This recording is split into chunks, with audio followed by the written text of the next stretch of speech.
Cleopatra Finds Her Voice by Vicky Alvear Schechter, an article in Highlights magazine.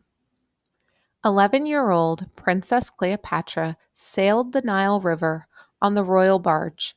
Her father, the King of Egypt, played his flute. They were sailing from their palace in Alexandria to cities along the Nile. The king would often lead important ceremonies. Cleopatra watched for slithering crocodiles and yawning hippos. Sometimes she would catch a glimpse of the sacred ibis bird tiptoeing along the marshy banks.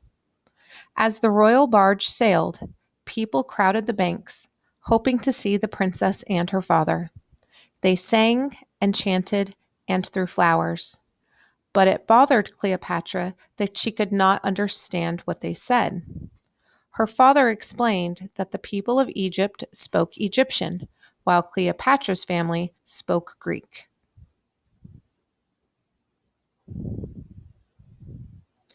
But her father was the ruler of Egypt.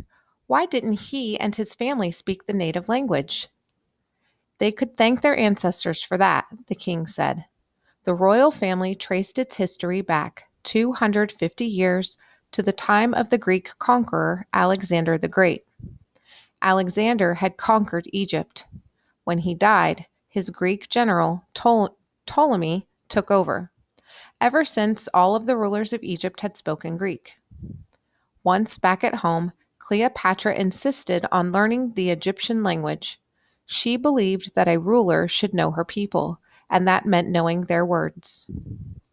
Cleopatra studied hard and soon learned to speak Egyptian, but she didn't stop there. She also learned Hebrew, Aramaic, Persian, Latin, and some African dialects.